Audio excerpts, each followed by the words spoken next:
Hey guys, it's Evan from Dr. Connor's Young Adult Literature class. For my Turning the Book on its Head project, I decided to focus on E.B. Dubois' Pride.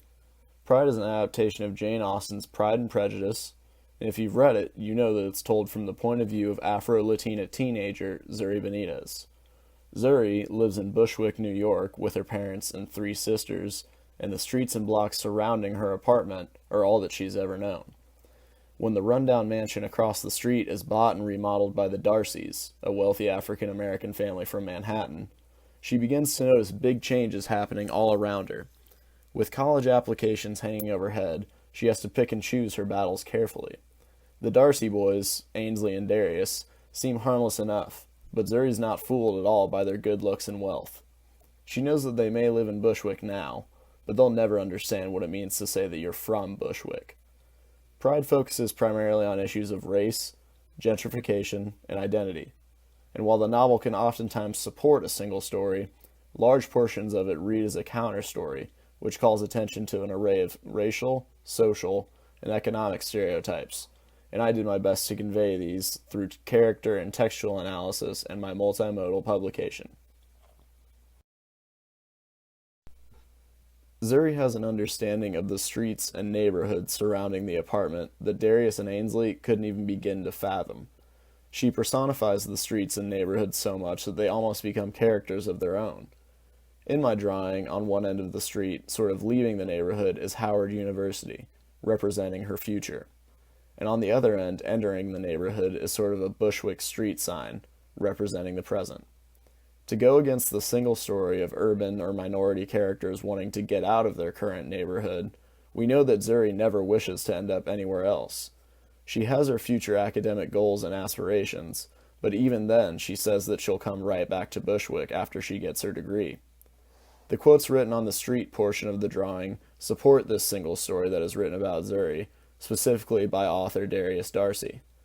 After they start seeing each other in a more romantic way, Darius takes her to a private school party, where she's taken aback by his single-story supporting behavior, where he's acting like the cool jock type that Zuri attempts to avoid at all costs. He says that he invited her in an attempt to expand her worldview, and reminds her that not everything is about her little corner in the hood. Zuri still believes that Darius could never understand Bushwick like she does.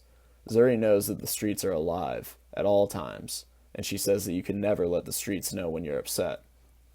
But what Zuri doesn't know about Darius is that even wealth and success can still not hide the fact that he's African American. He tells the story of growing up and being viewed as cute and harmless, but once he started to get bigger and his voice got deeper, the same people didn't feel safe around him anymore. This tells a counter story that money solves all issues, and supports the single story that other races view large African American men as a threat no matter their economic standing.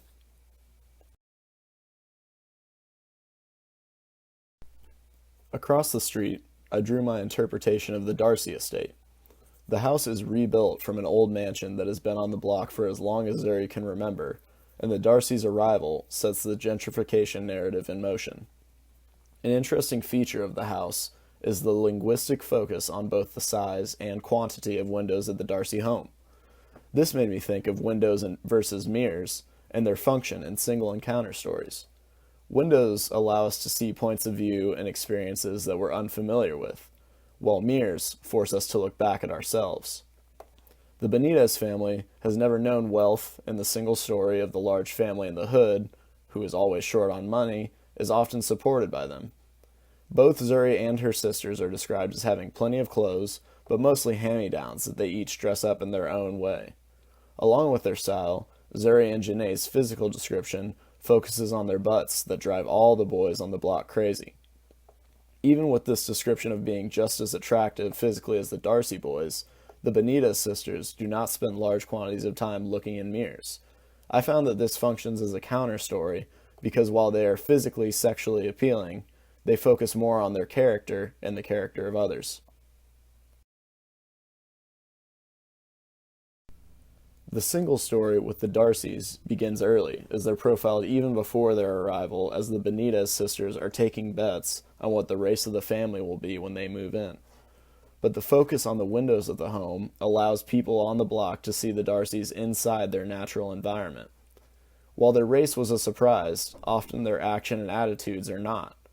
Zuri makes these harsh, snap judgments about the family immediately and can be fairly rude to them at times, especially when she meets Darius's grandmother nearing the conclusion of the novel. After a hostile interaction to say the least, Zuri reminds herself that money can't buy manners. This comparison of class is central to Zuri's character, as she feels that she can only trust people from Bushwick or people who understand the moral code of the hood. To support this distrust of wealth, she feels the need to reinforce the us versus them class differences through language. She repeats multiple times through her college admissions essays that what those rich people don't always know is that broken and forgotten neighborhoods were first built out of love. In the end, her father receives the buyout for their home as a result of Bushwick's gentrification, and even though her and Darius are together, she's still extremely upset at the fact that the Darcys get to stay and she will be somewhere else because the rent is too high in her own hood. The conclusion offers a counter-story to Zuri's reliance on physical spaces when she finally learns that the streets and blocks are just that, streets and blocks.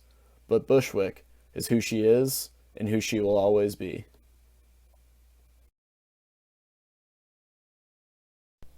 But this begs the question, does all of the evidence prove that E.B. Dubois' Pride is a counter-narrative? Or does it still support a single story? The ending suggests that it is a counter-narrative, with examples of class mobility, when the Benitez family is given money in the buyout to secure academic opportunities for Zuri and her sisters in the future. Also, the strong female lead of Zuri is writing against the gender norms of the original Pride and Prejudice. When I step back and examine all of this with the other evidence, I'm still at a loss for words. The racial issues and economic issues go hand in hand to support an array of single stories. Even though the Darcys are wealthy, they're still racially profiled on occasions. However, at the party, when Zuri tells Darius to hide from the police and he doesn't understand why, she realizes that the issue of unjust law enforcement is better understood by people from Bushwick. The residents of Bushwick may not play major roles in the text, but when we look at them, they support single stories of their own. For example, the immigrant who opens up a cheap corner bodega in the hood. The crisis of gentrification combines all of these single and counter stories to create an issue that doesn't care whether you've lived in a place your whole life. Its motivation is purely financial, and those who cannot adapt financially are simply relocated. So I don't think that I'm able to say whether Pride supports single stories or creates counter stories when the issue at the heart of it all takes neither into account.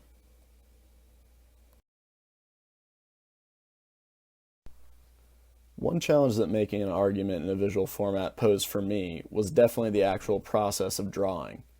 As I mentioned before, I will not be switching to art education anytime soon, but the creative side of the project wasn't the issue. I knew exactly what I wanted to draw because Dubois' imagery and Pride painted the picture of the Bushwick streets so clearly. The issue was really taking this clear mental picture that I had and trying to make it just as clear for everyone else on the actual paper. As opposed to writing an essay or doing a presentation over a text, the Turning the Book on its Head project forced me to create new visual representations of my opinions. This proved to be difficult because of my previous course experiences, where there may have been other creative project options, but they often focused on written word. This project definitely influenced my thinking about the novel because I was forced to dive even deeper into the novel than I had before. When I was drawing and pulling these quotes, I had to imagine what the characters' real motivation was, why they said what they did, and how their physical space affected their interactions. The combination of pictures, symbols, and quotations helped me to examine Pride beyond just the words on the page, and I believe that this will influence my reading of future novels in the course. Guys, thank you so much for listening, and I hope you enjoyed my examination of Pride by E.B. Dubois.